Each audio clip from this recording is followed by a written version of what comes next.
These monks, to do that, they had to already have a worldly spirit. He said just him and one other monk kept the rule after that. Just the two of them were trying to keep the rule. Himself and another fellow. And it was just the two of them, and everybody else, no, wasn't doing it. Nobody was keeping the silence. Nobody was going to the prayers regular. Nobody was going to work regular. They were just all doing what they wanted. Everything finished, and of course, it can't last that way, so they all ended up leaving. And then these two had to leave too, of course, because the monastery was finished. So that's what happened, and I think that's what happened to a lot of religious orders. That the priests and the monks had the spirit of the world already when they went in there, and they never lost it. They kept it from their high school days. They learned it in high school, and they kept it. I know it's this. I think it's Chris Ferrara.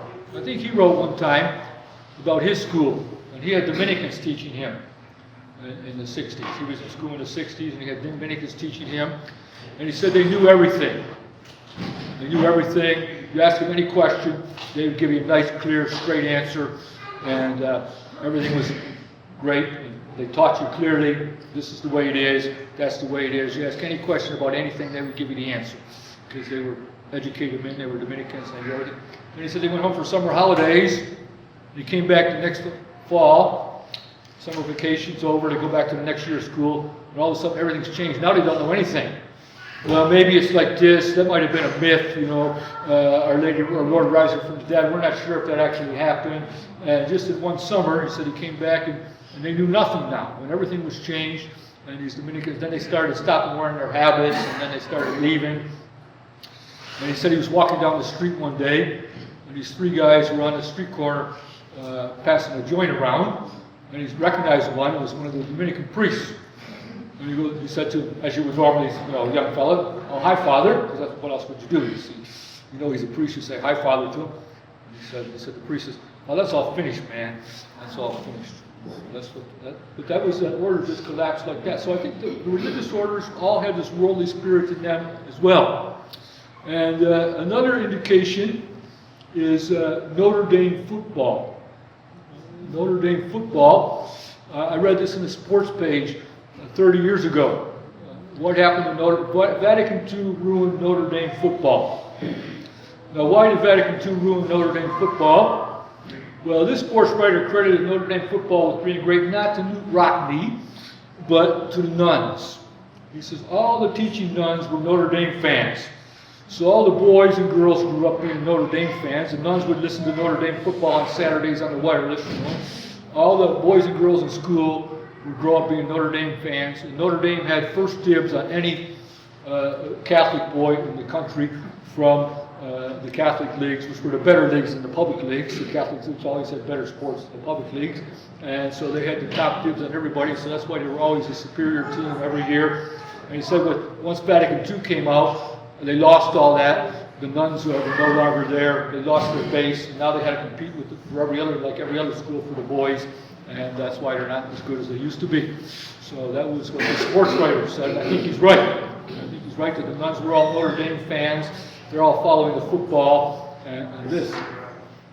And we had JFK was elected president. And he made it clear he was going to be Catholic and he was going to be president, but he wasn't going to be a Catholic president. There's no way he was going to be a Catholic president, he said. None of the bishops said anything, because they all thought the same way. They all believed in religious liberty. They didn't say anything. None of the priests said anything. The nuns were all proud of him. The faithful were happy that we had a Catholic. Now we're really part of the country now. We've really proven ourselves that we're not outsiders and we're really in there with everybody else. And so that's what happened. But our parents thought that the church that they went to, what they were part of, was great before the 50s. They thought it was great, and that's what they wanted to recreate again. They wanted to have the Mass, they wanted to have the churches, they wanted to have the devotions, they wanted to have the catechisms, but they'd all been part of the world when they were growing up, and they didn't care if we were part of the world growing up. So they thought that would be all right. But the world had changed, of course. We grew up in a different world than what they grew up in. The 50s were a lot different than the 70s. But they let us grow up in that world, and we had very few restrictions on us. The priests never told us anything about avoiding the world. The priests were Father Chicada, Father Anthony Ward, Father Donald Sanborn, Father Clarence Kelly, Father Roger Petit. These priests never told us anything about Father Hector Bolduc, never told us anything about staying out of the world, worrying about this. They never told the girls how to dress, modestly. They never talked about this. And they just all let us go, because the priests were all 50s too in the society. And the society had 50s priests, 50s faithful, and everybody thought, well, that's great what we're doing. We got the Mass, that's fine. If we get a nice church now, we want to try and get a nice church. We get a nice church, well, we're happy. This is what we built.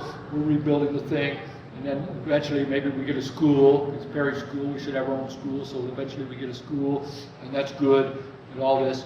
But I think they raised us to be 50th, and I think that's the problem with the society now. I don't think we can blame Bishop Fillet for everything.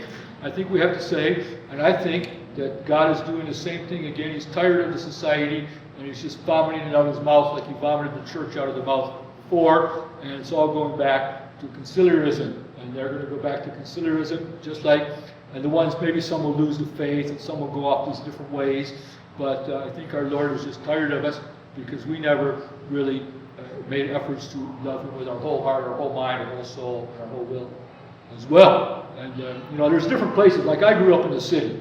You know, the people that grew up in Powers Lake, well, you know, there wasn't that much out there worldly to get into, because there's nothing out in Powers Lake but you know, silos and corn and all that. So, you know, if you grew up out there, you would have been less in a worldly environment than what I grew up in with tradition. Those ones that grew up there didn't have the same worldly environment probably, but I think they still had the same spirit. They never made an effort to convert Powers Lake. At least they never successfully did it. They never made Christ the King of Powers Lake. And down in St. Mary's, we never made Christ the King of St. Mary's when I was there, when people were there. We never said, well, okay, we're going to make Christ the King here. We're going to get rid of anything that's not compatible with Christ the King, and we're going to put his statue up in front of City Hall, and if somebody doesn't like it, well, then too bad. And we never did that. We never went out and did that. If you read Archbishop Lefebvre's Jubilee sermon of 1979, which you should read about every month at least, it's very good. In there he calls for a lot of crusades. A crusade of the fathers of the families. He says, you fathers of the families cannot let your country go over to paganism. You have to keep it Christian. You can't let it go to paganism. And crusade for different people. And he says, this is what the men are about. And this, I can't remember, I can't quote it now, there's about 3 lines of stuff. He said, this is what men are about, you know, trying to acquire assets. And that's a summary. He didn't actually use that term. You know, trying to get assets in this world, trying to get a better home, trying to better themselves, and worrying about all these things, and not worrying about our Lord. And it's good to read. And he says the priests should be holy. They have to become holy. And he says the priests have to promote these crusades and tell people to lead these crusades for Christ the King. And everybody applauded that sermon. It was a great sermon. And everybody did applaud it. And then they just all went home and went back to business as usual. And you know, it was in France. And the American priests spoke French, because they all went to school in Ecole. And they never came back here and said, Archbishop Lefebvre gave this sermon, he called for a crusade, we have to go out, and this was in 1979. They never came back and said, listen, we got to do something over here. This is this great thing Archbishop Lefebvre said. We have to get out there and fight for our Lord. No, they never did do that.